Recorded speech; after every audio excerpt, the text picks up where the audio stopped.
Hey guys, tonight we begin with something many have romanticized, but few would truly survive. The medieval inn, a place of roaring fires and hearty stew, yes, but also of lice-ridden straw, strangers who steal your boots while you sleep, and ale that is truly the only safe thing to drink. It wasn't a cozy getaway, it was a gamble. So, before we pull back the fleece blanket on history's least restful beds, take a moment to like this video and subscribe. And let me know in the comments if you think you have the stomach for a night in the Middle Ages. Hey guys, tonight we begin with a simple question that might change how you see the past. Have you ever wished you could step back in time to the warmth of a medieval inn, the crackling hearth, the sound of laughter, the smell of fresh bread? It's a lovely fantasy. But reality has a different menu. Join me as we strip away the Hollywood magic and find out what a real overnight stay cost. And I don't just mean in silver pennies. Before we lock the doors for the night, please take a moment to like and subscribe. And tell me in the comments, what's the first thing you would ask a medieval innkeeper? Hey guys, tonight we begin our journey not with a bang, but with the slow creak of a wooden sign swinging in the rain. You've been walking for days. Your feet hurt. Your stomach growls. And on this dark, muddy road, you finally see it. A flickering candle in a window. A promise. You push open the heavy door to a medieval inn. But as the warmth hits your face and the noise of the crowd washes over you, you have to ask, did you make the right choice? Pull up a chair by our virtual fire, and if you're enjoying this slow descent into the past, please like and subscribe. I'd love to know where you're listening from tonight in the comments. You might think the medieval inn was born from a desire for comfort, a warm hearth, and a soft bed after a long day's ride. But the truth is far less romantic. The inn was an invention of pure necessity, and necessity rarely cares for your feelings. Picture the roads of the 12th century, muddy, lawless, and crawling with pilgrims, merchants, and messengers who had no choice but to move between towns. By day, they walked or rode. By night, they needed somewhere that wasn't the open forest, where wolves and worse things waited. That somewhere was the inn. Not a cozy tavern from a storybook, but something closer to a fortified truck stop, a wooden fortress built less for charm and more for survival. The first inns appeared along pilgrimage routes to Canterbury and Santiago de Compostela, then exploded across Europe as trade revived. By 1300, England alone had over 300 of them. But here's where the suspense begins. What did a traveller actually find behind those heavy doors? Not a smiling innkeeper with a clean apron. Instead, a single crowded hall where every face was a stranger, every whisper a potential threat. The inn was a place of enforced intimacy among people who had every reason to distrust one another. That merchant clutching his coin purse? He's watching you. That pilgrim with the weary eyes? He noticed how you glanced at his leather satchel, and the innkeeper, standing by the fire with a casual smile, is silently judging who will pay and who might need to be persuaded. There's a quiet tension in the air, the kind that curls around the smoke from the hearth, because in a world without police or paperwork, the inn became its own little kingdom. The innkeeper was judge, jailer, and sometimes executioner of your credit. If you couldn't pay, he could take your horse, your cloak, or even you. Debt slavery wasn't a myth, it was a business model, and the most unnerving part? You wouldn't know until morning. So as you lower yourself onto a wooden bench, listen to the creak of the floorboards above, and watch the door swing open one more time, you begin to understand. The medieval inn wasn't built for your comfort, it was built for the road's desperation. And that, strange as it sounds, is what made it so alive. The fire crackles. A stranger sits down across from you, and the night has only just begun. The fire crackles. A stranger sits down across from you, and the night has only just begun. But the true test of a medieval inn doesn't arrive under the cover of darkness.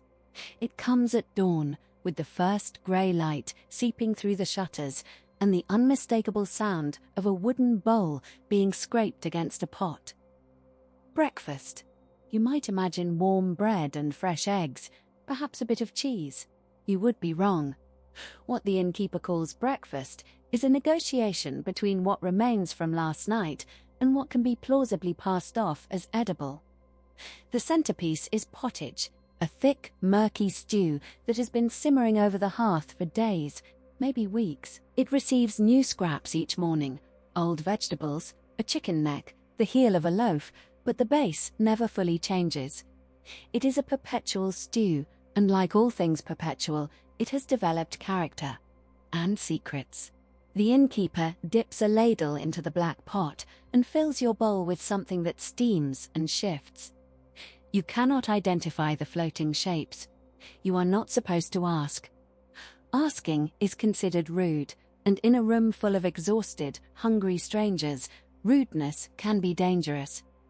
Beside the stew sits the bread, hard, dark, and dense enough to serve as a roof tile. You do not bite into it so much as you scrape and soak and pray.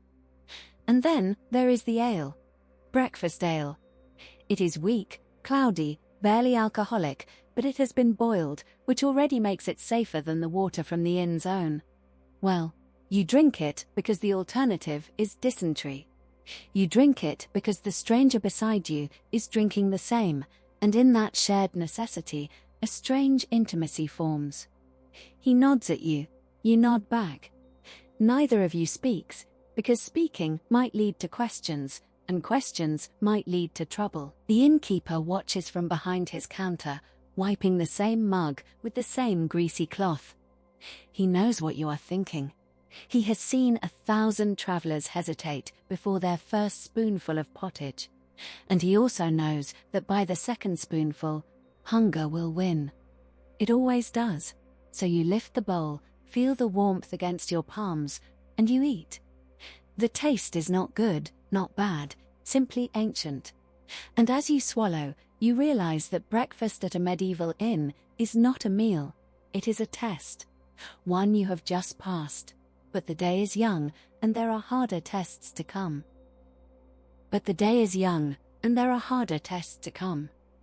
As the sun sinks below the tree line, and the last of the pottage is scraped from the pot, something shifts inside the inn. The noise changes. The laughter grows louder, then quieter, then strange. Because now comes the hour that every traveler dreads yet cannot avoid. Bedtime. You have paid your penny, perhaps two if you bargained poorly, and that coin buys you a place to sleep. But the innkeeper does not ask about your preferences. He does not offer a key or point to a private room. Instead, he gestures vaguely toward the stairs, or more often, toward the straw-covered floor of the common room itself. The sleeping arrangements at a medieval inn are a study in forced proximity. If you are lucky or wealthy enough to flash silver, you may secure a spot on a wooden platform near the hearth. If you are neither, you will lie on the rushes with the dogs, the chickens, and whatever crawled in from the stable. But the true surprise awaits upstairs.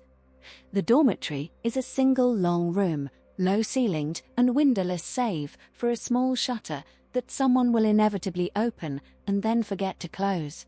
Beds are not beds as you know them. They are wooden frames stuffed with stale straw, sometimes covered by a blanket that smells of garlic, ale, and the last 3 travelers who used it. And you will not sleep alone. 6 to 10 strangers will share that same straw tick, arranged head to toe like spoons in a drawer. You will feel the warmth of the man beside you, hear the sigh of the woman across the room, and wonder in the dark whose hand just brushed your ankle. It might be innocent, it might not. No one speaks. Speaking invites attention. Attention invites questions. And in a room full of exhausted, half-drunk strangers who have been on the road for weeks, the only rule is silence. The candle is snuffed, The floorboards creak. Someone coughs. Someone else whispers a name you do not recognize. You lie perfectly still, listening to the rhythm of breathing, trying to distinguish between sleep and waiting. The inn has become a living thing, and you are inside its chest. And somewhere in the darkness, just before exhaustion pulls you under, you realize that the most dangerous part of a medieval night is not the cold or the fleas. It is the stranger who has not yet closed his eyes. You lie perfectly still, listening to the rhythm of breathing, trying to distinguish between sleep and waiting. The inn has become a living thing, and you are inside its chest. And somewhere in the darkness, just before exhaustion pulls you under, you realize that the most dangerous part of a medieval night is not the cold or the fleas. It is the stranger who has not yet closed his eyes. But there is another presence in the dark, one you have almost forgotten. The innkeeper. He does not sleep when the guests do. His night has only just begun. While the dormitory fills with the sounds of shifting straw and muffled whispers, he moves through the common room below with a candle that throws more shadows than light. This is the midnight patrol, a ritual known only to those who run such places, and it is as much about survival as it is about trust. He checks the front door first, testing the iron bolt with a practiced hand. It holds, but barely. The lock was old when his father bought this inn, and every thief in the county knows its weakness. He listens. Outside, the wind. Inside, a snore from the man sleeping under the table. He steps carefully around the slumped bodies, avoiding the spilled ale and the forgotten boot. Then comes the back door, the one that leads to the stable yard. He pushes it open just a crack, just enough to see the dark shapes of horses and the single lantern still burning near the well. The stable boy is asleep on the hay. The innkeeper watches him for a long moment, wondering if the boy took the silver from the merchant's saddlebag. He will never know. Some questions are better left unanswered. He returns to the counter and begins the evening's most private ritual, counting the coins. Not with open greed, but with the quiet precision of a man who knows that one miscount could mean ruin. He sorts the pennies, the half-pennies, the occasional foreign coin slipped into the pile by a traveller who hoped no one would notice. He notes the buttons, the carved bone, the small silver ring that definitely does not belong here. All of it goes into the locked